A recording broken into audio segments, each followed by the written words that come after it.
خام خواہ کے لیے ان کے ساتھ لڑائی کر رہے ہو؟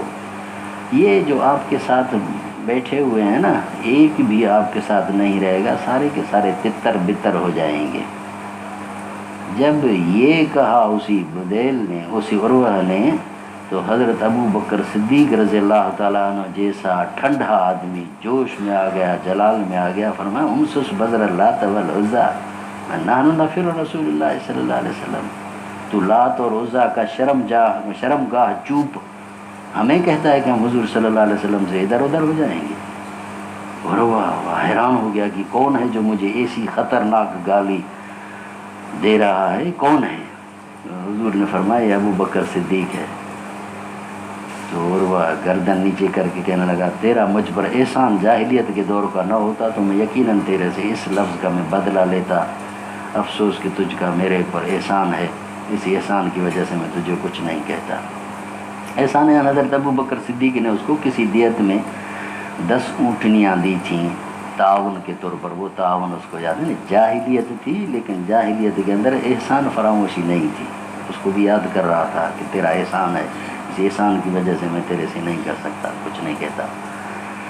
ابھی یہ باتیں ہی چل رہی تھیں، چلتی چلتی باتوں کے اندر اصل میں یہ عروہ حضور صلی اللہ علیہ وسلم کی جماعت کا امتحان لے رہا تھا۔ بڑا کونا مشق آدمی تھا، سمجھ رہا تھا کیا مسئلہ ہے کہ دیکھیں تو صحیح کیا وزن ہے۔ تو ایک چونچ یہ ماری، اس کا جواب اس نے سن لیا، اور دوسرا حضور اکرم صلی اللہ علیہ وسلم کے ریش مبارک کو، داڑھی مبارک کو بار بار ہاتھ لگا رہا تھا۔ جیسے ہوتا ہے کلام کرنے میں، اس طرح کے عربوں کے اندر بھی ہوتا ہے، ہمارے یہاں بھی اس طرح ہوتا ہے، جب کوئی آتا ہے کسی کو منانے کے لیے، منت سماجت کے لیے، پھر اس طرح سر پہ ہاتھ رکھتا ہے، داڑھی پہ ہاتھ رکھتا ہے، یہ کرتا ہے۔ تو اس طرح جو ہے وہ حضور صلی اللہ علیہ وسلم کی داڑھی مبارک کو چھو رہا تھا۔ حضرت مغیرہ بن شعبہ رضی اللہ تعالیٰ عنہ خود پہنے ہوئے اس کے اوپر کھڑے تھے، دیکھ رہے تھے، یوں تلوار کی چونچ سے، نوک سے اس کو کہا کہ ہاتھ کو ہٹا، حضور کی داڑھی کو ہاتھ نہیں لگا۔ وہ حیران ہو گیا کہ کون ہے جو مجھے روک رہا ہے کہ میں ہاتھ نہ لگاؤں؟ پوچھا حضور سے کہ یہ کون ہے؟ آپ نے فرمایا تیرا بھتیجا مغیرہ ہے۔ تو وہ کہنے لگا مغیرہ، میں نے تو تیرے اوپر اتنا احسان کیا ہے کہ میں تیری چٹیاں اب تک میں بھر رہا ہوں، اور تو مجھے اس طرح کی جو ہے وہ طعنہ نہیں کر رہا ہے۔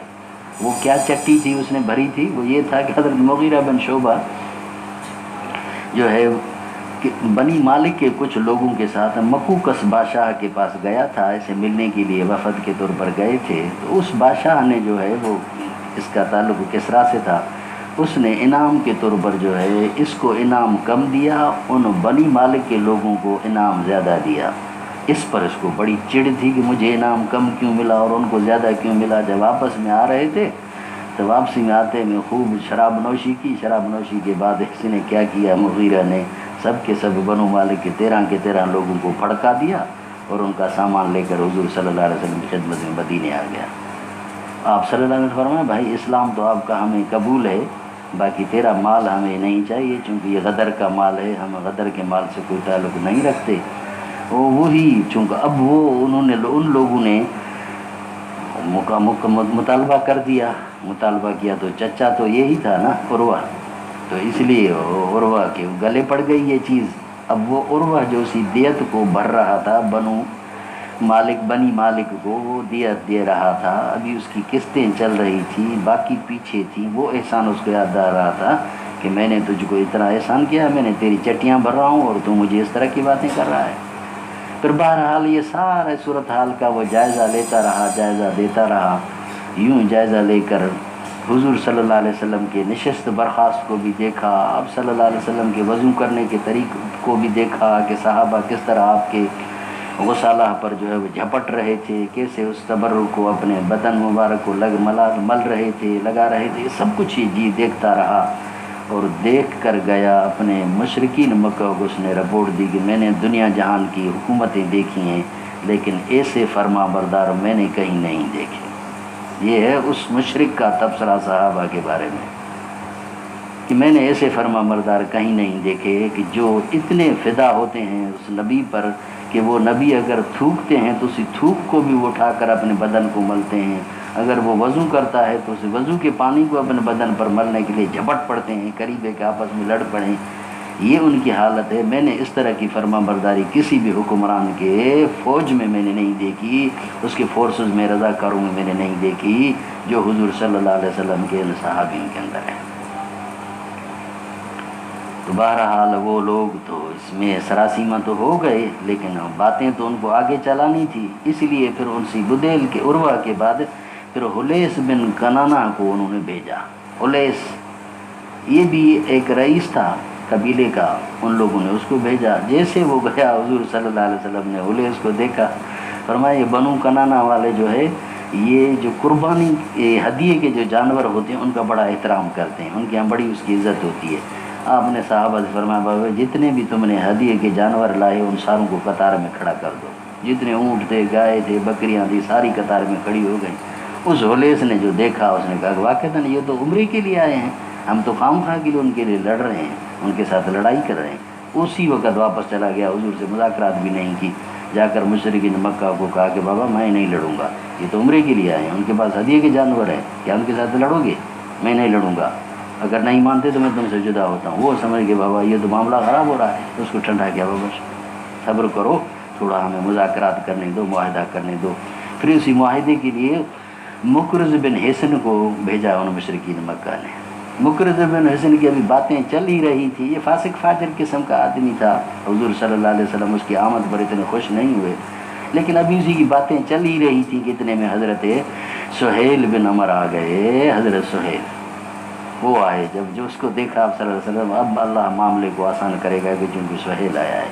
پھر مذاکرات ہوئی، مذاکرات میں یہ طے پایا کہ اس سال تو آپ کو عمرہ نہیں کرنے دیا جائے گا، آنے والے سال آپ عمرہ فرمائیں گے اور 3 دن تک آپ عمرہ کرنے کی اجازت ہوگی۔ تلواریں اور نیزے آپ نیاموں میں رکھیں گے، میانوں میں رکھیں گے، باہر ان کو نہیں لائیں گے، 3 دن سے زیادہ آپ مکے میں قیام پذیر نہیں ہوں گے، اور جو ہمارے مکے سے لوگ بھاگ کر تمہارے پاس آئیں گے ہماری اجازت کے بغیر ان کو آپ ہمارے حوالے کریں گے، جو آپ کے لوگ ہمارے پاس آئیں گے وہ ہم آپ کو واپس نہیں کریں گے۔ اور اس طرح جو ہے یہ معاہدہ آپ کے درمیان اور ہمارے درمیان 10 سال تک ہوگا، 10 سال تک یہ جنگ بندی ہے، لہذا اس معاہدے کو آپ قبول فرمائیں۔ انہوں نے فرمایا ٹھیک ہے، قبول ہے۔ اس طرح بہرحال یہ معاہدہ طے پایا۔ ابھی معاہدہ یہ چل ہی رہا تھا، لکھائی معاہدے کی ہو ہی رہی تھی کہ حضرت ابو بصیر رضی اللہ تعالی عنہ جو ہے وہ جو سہیل کا بیٹا تھا وہ بیڑیوں کو توڑ کر اور کڑیوں کو توڑ کر اسی وقت حضور صلی اللہ علیہ وسلم کی مجلس مبارک میں آ کر پہنچا۔ سہیل نے کہا کہ یہ بھی ہمیں حوالے کیا جائے۔ آپ نے فرمایا بھائی معاہدہ ہوا ہی نہیں، ابھی حوالے ہونے کا کیا مطلب ہے؟ کہ نہیں یہ آپ کو ہمارے کو دینا پڑے گا۔ آپ نے فرمایا چلو بھائی یہ میاں مجھے دے دو، میں آپ سے کہہ رہا ہوں، کیونکہ رئیس سے کہتا ہے تو احترام دوسرے مانتا ہے، لیکن وہ بھی بڑا ڈیٹ تھا، اس وقت ضد کر رہا تھا، اس وقت ڈیٹ تھا، بعد میں مسلمان ہوا، اس نے بھی بڑی سختی کی نہیں میں نہیں دوں گا، پھر اس معاہدہ ہی نہیں ہوگا۔ آپ صلی اللہ علیہ وسلم نے چلو بابا۔ حضرت ابو بصیر چیخ رہے تھے کہ سائیں منہ کے مجھے حوالے کر رہے ہو، یہ تو ظالم ہیں، انہوں نے مجھ پر یہ ظلم کیے ہیں، یہ ستایا، یہ کیا ہے، یہ وہ کیا ہے۔ بہرحال آپ صلی اللہ علیہ وسلم فرمایا بھائی صبر کر، اللہ تجھے تیرے واسطے تیرے ساتھیوں کے واسطے راستے کو کھولے گا، اسی طرح جو ہے وہ معاملہ آگے چلے گا۔ اس درمیان میں جو ہے وہ حضرت ابو عثمان غنی رضی اللہ تعالیٰ عنہ جب گئے مشرکین مکہ کے پاس، مشرکین مکہ نے کہا کہ ہم آپ کو تو عمرہ کرنے کی اجازت دیں گے، باقی کسی کو ہم عمرہ کرنے کی اجازت نہیں دیں گے۔ حضرت عثمان غنی کو وہیں روک دیا۔ جب روک دیا تو روکنے کے بعد حضور صلی اللہ علیہ وسلم نے صحابہ سے بیعت فرمائی، اسی بیعت کا مشرکین مکہ پر روب پڑا، ارے بابا یہ تو سنجیدہ ہو گئے، یہ تو لڑائی کے لیے تیار ہو رہے ہیں، انہیں تو مرنے مارنے کا فیصلہ کر لیا۔ پھر انہوں نے یہ وفد بھیجے، تینوں چاروں یہ جو لوگ آئے، اسی لیے وفدوں نے آ کر مذاکرات کی، مذاکرات کے بعد جو ہے وہ حضرت صلی اللہ علیہ وسلم نے وہ معاہدہ طے فرمایا، اور معاہدہ کے طے ہونے کے بعد حضور صلی اللہ علیہ وسلم نے فرمایا کہ یہ تمہاری معاہدہ ہے۔ حضرت ابو عمر فاروق رضی اللہ تعالیٰ عنہ، دوسرے صحابہ، حضرت خصوصاً حضرت ابو بصیر رضی اللہ تعالیٰ عنہ کی واپسی، یہ بڑا پریشان ہوئے کہ یہ اسے کیسے سلسلہ چلے گا، یہ تو حضرت ہم ذلت کا سامنا کر رہے ہیں، خصوصاً حضرت عمر فاروق کی رگ بڑک اٹھی، یہ کیسے ہو سکتا ہے، ہم کیسے اتنے جو ہے گھٹیا شرائط پر ہم واپس جائیں۔